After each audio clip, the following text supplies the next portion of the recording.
नमस्कार दोस्तों, stock market studies में फिर से एक बार आपको बहुत-बहुत स्वागत है। तो आज मैं डिस्कशन करूँगा कुछ इम्पोर्टेंस अपडेट कंपनी के बारे में, मतलब कुछ इम्पोर्टेंस कंपनी के डिटेल्स के बारे में, जहाँ पे कुछ गुड न्यूज़ भी आया, कुछ बैड न्यूज़ भी है। साथ ही साथ कुछ कंपनीज़ के टेक्निकली चार्ट पैटर्न बहुत शानदार लेवल्स में बन रहा है, जो आपके लिए एक स्विंग ट्रेडिंग और शॉर्ट टर्म ट्रेडिंग के लिए भी फ़ायदा हो सकते हैं और एज़ ए इन्वेस्टर के लिए क्या राय होंगे, वो भी मैं डिस्कशन करूँगा। तो वीडियो को लास्ट तक देखिएगा और अभी तक आपने चैनल को सब्सक्राइब नहीं किया, तो ज़रूर कर लीजिएगा कंटिन्यूअसली इस तरीके से इन्फॉर्मेशन पाने के लिए। सबसे पहले मैं डिस्कशन करूँगा एक दिग्गज कंपनी के बारे में जिसका नाम है डीमार्ट। देखिए डीमार्ट के बारे में बहुत सारे चर्चे हमेशा होते रहते हैं क्योंकि डीमार्ट के ऊपर बहुत सारे लोगों का कमेंट्स भी है। तो डीमार्ट लगातार लगातार गिरावट के माहौल के बाद एक रेंज के ऊपर फंसे हुए हैं। तो कब कंपनी फिर से भागेगा? तो देखिए मैं डीमार्ट के ऊपर कुछ इंपॉर्टेंस अपडेट मैं आपके साथ शेयर करूंगा। उसके बाद आपको जो डिसीजन है वो आप खुद ही ले सकते हैं। जैसे कंपनी का जो डिटेल्स है उसके बारे में बात करूँ तो कंपनी का return of equity, return of capital employed ठीक-ठाक है। कंपनी का पी रेशियो आपको लग रहा होगा कि 99 है, सर बहुत ज़्यादा है। तो ये बात देखकर आप चौंक मत जाना क्योंकि कंपनी का मैं प्रीवियस पी रेशियो आपको दिखा दूँ, तो एक टाइम कंपनी का पी रेशियो 300 के ऊपर चल रहा था। यहाँ पे जो पी रेशियो अगर जो जो हाई लेवल में था, कितना था? 300 के आसपास और वो भी कब? 14 अक्टूबर 2021 में। तो उसके बाद देखिए अच्छा खासा पी रेशियो को करेक्शन किया गया, मतलब एक अच्छा खासा लेवल में लेके आया। तो हाँ, अभी भी हाई पी रेशियो में है, फिर भी बहुत कम हो चुके हैं। क्वार्टरली कंपनी ने जो रिजल्ट पब्लिश किया वो बहुत शानदार है। 8,700 करोड़ से इस बार बना 10,500 करोड़ टोटल सेल्स की रिपोर्ट। एक्सपेंस के बारे में बात करें तो 8,000 करोड़ से बन चुके हैं 9,800 करोड़। तो 7,300 करोड़ से 739 करोड़ से बन चुके 772 करोड़। ओवरऑल बात करूं तो ऑपरेटिंग प्रॉफिट मार्जिन में थोड़ा सा कमजोरी देखने को मिला और इसी के चलते थोड़ा सा अभी भी कंपनी को प्रेशर है, फिर भी कंपनी प्रॉफिटेबल में है। तो इसी के कारण थोड़ा सा प्रॉफिटेबल में तो है, मगर प्रॉब्लम कहाँ पे है? जो प्रीवियस जो क्वार्टर गया, प्रीवियस जो कुछ क्वार्टर्स गया, वो क्वार्टर्स में कंपनी उतना खास परफॉर्मेंस नहीं कर पाया और इसी के चलते कंपनी के ऊपर थोड़ा सा प्रेशर अभी भी देखने को मिल रहा है। तो तो इसी के चलते है कंपनी के ऊपर एक बहुत बड़ा टारगेट रखा गया। वो टारगेट किसने रखा? चलो वो मैं आपको दिखा देता हूँ। देखिए दिग्गज वेबसाइट मनी कंट्रोल के ऊपर मैं आ चुका हूँ। देखिए मैं पहले एक डिस्क्लेमर दे दूँ, इस तरीके से टारगेट को फॉलो करने से पहले आप टेक्निकली चार्ट पैटर्न से ज़रूर वॉच करना कि एक्चुअली टारगेट ठीक सही में दिया गया है कि नहीं है। तो किसने टारगेट दिया? देखिए मोतीलाल ओसवाल, आप सभी जानते हैं इंडिया की एक पॉपुलर फाइनेंस कंपनी भी है, एक स्टॉक ब्रोकिंग कंपनी भी है। तो मोतीलाल ओसवाल ने क्या किया? डीमैट के ऊपर एक बाइंग टारगेट दिया और अपसाइड का टारगेट है वो भी 4,200 का। और करंट प्राइस कितना है? करंट प्राइस कंपनी का जो है 3,600 के आसपास।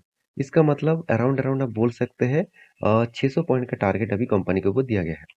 तो टारगेट तो दिया गया है, ये तो सब कुछ ठीक है, मगर जो टारगेट दिया गया है वो टारगेट क्या सही में है?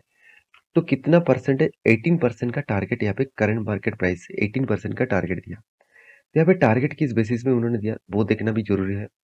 देखिए उनका कहना है कि कंपनी का जो देखिए DMart has stayed 16% EBITDA margin के साथ ट्रेड कर रहा है और पी रेशियो 99 के आसपास है।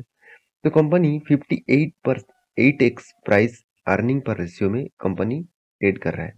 तो 25% का टोटल सिंस सितंबर मंथ से करेक्शन देखने को मिला। तो इस करेक्शन के कारण कंपनी के ऊपर एक अपटर्न जाने के लिए कंपनी कभी ना कभी तो जरूर भागेगा, इसलिए एक टारगेट रखा गया है। तो टेक्निकली मैं चार्ट पैटर्न आपको दिखा दूं तो उससे पहले कुछ इंपॉर्टेंस पॉइंट मैं आपको आपको भी शेयर करूं। तो ये जो टारगेट दिया गया है वो टारगेट सही भी हो सकता है। क्यों? देखिए उसके पीछे कारण मैं आपको समझाता हूँ। पहली बात, देखिए कंपनी के ऊपर अभी तक अप्रैल मई मंथ का डेटा नहीं आया कि म्यूचुअल फंड वाले ने क्या किया। तो एक डेटा मैं यहाँ पे पब्लिश करूंगा। मई मंथ में जो डेटा है वो डेटा यहाँ पे आ चुके हैं, जहाँ पे देखेंगे तो अच्छा खासा म्यूचुअल फंड वाले ने क्या किया? होल्डिंग को इंक्रीज किया। तो मंथ ऑफ मंथ चेंजिंग के बारे में बात करूँ तो अच्छा खासा यहाँ पे होल्डिंग को इंक्रीज किया। जैसे आप देखेंगे तो आईसीआईसीआई पोटेंशियल यहाँ पे कितने अच्छा खासा यहाँ पे ICICI potential, focus fund, UTI fund, साथ ही साथ यहाँ पे Invesco, ICICI potential, flex, flexi cap fund. तो इस तरीके से बड़े बड़े दिग्गज फंड ने क्या किया? माल उठाया।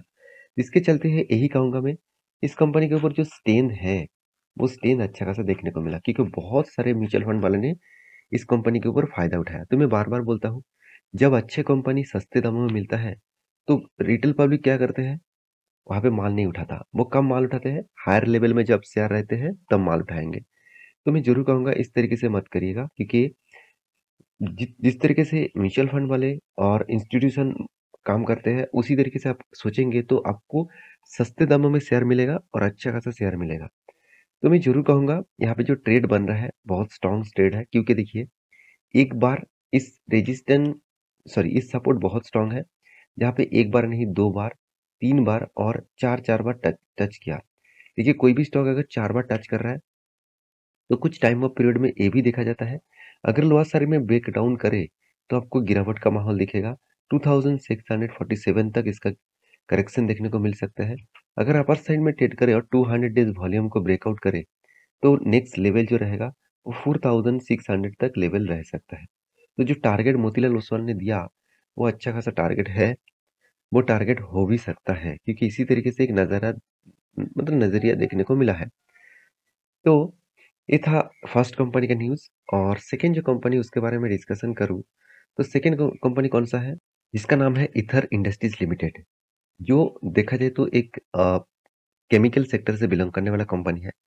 देखिए केमिकल सेक्टर में हर कोई कंपनी के ऊपर देखा जाए तो अभी प्रेशर है, कंटिन्यूअसली सेल ऑफ देखने को मिला है। मगर इस कंपनी ने जिस तरीके से परफॉर्मेंस किया इस बार, वो अच्छा खासा देखने को मिला। जैसे सेल्स का रिपोर्ट के बारे में बात करूँ, 148 करोड़ से बन चुके हैं 184 करोड़। और कंपनी के एक्सपेंस 105 करोड़ से 126 करोड़ के आसपास देखने को मिला। ऑपरेटिंग प्रॉफिट मार्जिन 42 करोड़ से 60 करोड़ तक आसपास देखने को मिला। ऑपरेटिंग प्रॉफिट मार्जिन परसेंटेज के हिसाब से 29% से 32% देखने को मिला है। इसका मतलब हर दिशा में कंपनी का प्रॉफिटेबल देखने को मिला है। तो इसी के चलते हुए कंपनी देखिए कंटिन्यूअसली नेट प्रॉफिट जो जनरेट किया, 23 करोड़, 32 करोड़, 25 करोड़। उसके बाद देखिए पिछले क्वार्ट साल में कितना था? 26 करोड़। और इस बार कंपनी कितना बना? 38 करोड़। इसका मतलब हर साल में ग्रोथ हो रहा है। तो इसीलिए इस कंपनी के ऊपर एक पॉजिटिव साइन्स आपको देखने को मिलेगा। हाँ, इस कंपनी के ऊपर निवेश करने से पहले एक बात याद रखना, कंपनी छोटा-सा कंपनी है, एक स्मॉल कैप टाइप कंपनी है, 12,000 करोड़ का मार्केट कैप है। तो इतना छोटा मार्केट कैप होने के कारण इस कंपनी के ऊपर प्रेशर हमेशा रहेगा। तो उस हिसाब से ज़रूर कंपनी के ऊपर स्टडी करना। हाँ, कंपनी डेट फ्री है, कंपनी का return of equity, return of capital employed ठीक-ठाक है। पी रेशियो बता रहा है कि कंपनी का वैल्यूएशन थोड़ा-सा ज़्यादा है। तो इस बेसिस में कंपनी के ऊपर काम करना है। तो रही बात कंपनी के रिज़र्व के बारे में, तो कंपनी का रिज़र्व इस बार सबसे अच्छा खासा रिज़र्व देखने को मिला। जो 250 करोड़ के आसपास देखने को मिला था, इस बार 1100 करोड़ का रिज़र्व बना। उसके साथ-साथ कंपनी का कर्जा भी कम हो गया। कंपनी का टोटल जो फिक्स एसेट है, वहाँ पे भी इंक्रीज़ देखने को मिला। तो इस कुछ पॉइंट्स पॉज़िटिव लगा, तो इसीलिए मैं इस कंपनी का वीडियो आपके सामने लेके आया। क्योंकि देखिए सही जब सब कुछ चलता है, तो कंपनी थोड़ा-सा आज प्रेशर में रहने के बाद भी एक टाइम देखा जाए तो कंपनी एक अच्छा खासा रैली आपको दिखाएगा। बहुत सारे लोग यही कहते रहते हैं, सर बहुत सारे कंपनीज़ एक ही रेंज में बहुत दिन फँस जाते हैं। उसके बाद जब ब्रेकआउट होते हैं एक बड़ा रैली दिखाता है। क्यों? क्योंकि यही कारण होता है। क्योंकि कंटिन्यूअसली कंपनी का फंडामेंटल डिटेल्स ठीक-ठाक होने के कारण कंपनी भाग नहीं रहा था। जब कंपनी कोई लेवल को ब्रेकआउट करता है तो बड़ा रैली आपको देखने को मिल जाता है। तो मैं यही कहूँगा, इस कंपनी के ऊपर फ़ोकस रखिएगा। क्योंकि कंपनी ने एक अपडेट भी दिया, वो अपडेट मैं आपको बता दूँ। देखिए industries shares hit all time high after speciality chemical market impact in with Saudi Aramco Saudi Aramco technologies. मतलब सऊदी अरब की जो टेक्नोलॉजीज़ कंपनी है, उसके साथ एक बिग डील हुआ है ईथर इंडस्ट्रीज़ का। और इस डील के बाद स्टॉक के ऊपर एक बूम देखने को मिला। एक अच्छा खासा जंप देखने को मिला। तो जो डील है, वो अराउंड अराउंड आप बोल सकते हैं एक अच्छा खासा डील है। और इस डील के कारण कंपनी के ऊपर एक शानदार मोमेंटम भी देखने को मिला। और सऊदी अरब से जो जो डील है, वो डील कंपनी को फर्स्ट टाइम मिला है। तो इसके चलते कंपनी के ऊपर एक हाई प्रेशर मतलब हाई मोमेंटम देखने को मिल सकता है। रही बात कंपनी के चार्ट पैटर्न का, तो चार्ट पैटर्न आप देखेंगे कंटिन्यूअसली कंपनी के एक अप मूवमेंट बार-बार वो एक ही रेंज के ऊपर फँसे हुए हैं। ये जो स्ट्रॉन्ग रेजिस्टेंस है, इस रेजिस्टेंस को वो फिर से एक बार रिटेस्ट किया।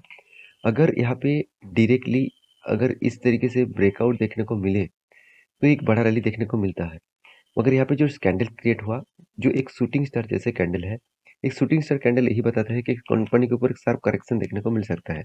अगर करेक्शन हुए तो यहाँ पे एक कंपनी का रेजिस्टेंस बनेगा, वो रेंज है 925 रुपीज के आसपास। वो रेंज में एक कंपनी का एक सपोर्ट बनेगा, वो सपोर्ट बन के कंपनी फिर से रिवर्सल कर सकते हैं। इसके ऊपर जरूर फोकस रखिएगा। लास्ट जो कंपनी जिसके बारे में बात करूंगा उसका नाम है बर्जर पेंट। देखिए पेन इंडस्ट्रीज, हर कोई पेन इंडस्ट्रीज अच्छा खासा रिजल्ट पब्लिश किया। बर्जर पेंट के बारे में बात करूँ तो कंपनी ने क्वार्टरली जो रिजल्ट पब्लिश किया वो प्रॉफिट तो हुआ मगर उतना ज्यादा नहीं हुआ। इसके पीछे कारण कौन सा है? अगर मैं कंपनी का बैलेंस शीट आपको दिखा दूं तो देखिए कंपनी का रिजर्व तो ग्रोथ हुआ मगर उतना ज्यादा तेजी से ग्रोथ नहीं हुआ। पिछले सालों की तुलना से कंपनी का रिजर्व ग्रोथ तो हुआ मगर उतना तेजी से नहीं हुआ। तो एसेट का भी इंक्रीज हुआ, तो जितना एसेट इंक्रीज होना चाहिए था उतना ही इंक्रीज हुआ मगर उतना ज़्यादा नहीं हुआ। बाकी अगर पेन सेक्टर को देखेंगे तो वहाँ पे अच्छा खासा मोमेंटम देखने को मिला है। तो बर्जर पेन में ऐसे क्या हुआ जिसके चलते है कंपनी के ऊपर तेजी देखने को नहीं मिला? चलो वो मैं एक रिपोर्ट के माध्यम से आपको दिखाऊंगा। देखिए कंपनी ने जो रिपोर्ट पब्लिश किया जहाँ पे ईबिटा मार्जिन का ग्रोथ है, कंपनी का ग्रोथ 390 सॉरी 69 करोड़ के आसपास है। मतलब ईयर ऑफ ईयर 6.4% के आसपास ईबिटा मार्जिन का ग्रोथ हुआ। जो मार्जिन जो ग्रोथ है वो 70 मतलब बीपीएस के हिसाब से 15.1% का ड्यू टू हायर, यहाँ पे देखिए एक्सपेक्टेशन के हिसाब से, एक्सपेंस के हिसाब से कंपनी यहाँ पे काम कर रहा है। कंपनी में एक चीज मैं आपको बता दूं, कंपनी इस तरीके से जो ग्रोथ है वो यहाँ पे थोड़ा सा कम हुआ है। जो कंपनी का देखिए net debt went up to 610 crore से फ्रॉम 326 करोड़। तो यहाँ पे यही बताया जा रहा है कि कंपनी का जो इस तरीके से ग्रोथ थोड़ा सा कम होने के पीछे एक ही कारण है, वो है ड्यू टू यहाँ पे देख सकते कैपिटल एक्सपेंडिचर। यहाँ पे देख सकते हैं कंपनी खुद का जो एक्सपेंस है उसको यहाँ पे बढ़ा चुके हैं। कंपनी का जो ग्रोथ है उस ग्रोथ के लिए कंपनी कैपिटल एक्सपेंडिचर को यहाँ पे अंडरटेकन फ्रॉम द कैपेसिटी, यहाँ पे देखिए एक्सपेंशन मतलब खुद का कैपेसिटी बढ़ाने के लिए कंपनी कैपिटल एक्सपेंडिचर कर चुके हैं। तो कंपनी ये भी बता रहा है कि company the management expected to the यहाँ पे देख सकते हैं achieve net cash positive status by the financial ending 2024। इसका मतलब 2024 के अंदर कंपनी खुद का जो फाइनेंशियली ग्रोथ है, खुद का जो कैश है वो इंक्रीज करेगा। तो इसीलिए मैं बार बार बोलता हूँ बर्जर पेंट जैसे कंपनी के ऊपर जरूर फोकस रखें। तो देखा जाए चार्ट पैटर्न में कंपनी कंटिन्यूसली इस लेवल को ब्रेकआउट होने के बाद मैं आपको यहाँ पे लेवल भी दिया था। यहाँ पे कंटिन्यूसली वॉल्यूम क्रिएट करने के बाद ब्रेकआउट हुआ था और नेक्स्ट लेवल रहेगा 668 रुपीज के आसपास। उसी रेंज को टच करने के बाद एक एक देखा जाए तो शूटिंग स्टार जैसे कैंडल बना रहा है। तो इस कैंडल यही यही कहेंगे कि कंपनी के ऊपर कंटिन्यूसली सेल ऑफ होने के लिए, क्योंकि यहाँ पे अगर कुछ टाइम वॉल्यूम बिताए और ब्रेकआउट हुआ तो नेक्स्ट लेवल रहेगा 706 रुपीज के आसपास। तो इसके ऊपर वॉच करिएगा और लॉन्ग जानने के लिए इस तरीके से कंपनी के ऊपर जरूर फोकस रखिएगा। तो इस कंपनी एक बहुत स्ट्रेंथ देने वाला कंपनी है, क्योंकि एशियन पेंट के बाद सेकेंड जो लार्जेस्ट पेंट इंडस्ट्रीज कंपनी है वो है बर्जर पेंट। तो ये था कुछ कंपनी के अपडेट्स। तो मेरे वीडियो अगर अच्छा लगे तो प्लीज लाइक करना, चैनल को सब्सक्राइब भी करना। मिलेंगे नेक्स्ट वीडियो में, तब तक के लिए अच्छे से रहिए, अपने ख्याल रखिए, बाय बाय।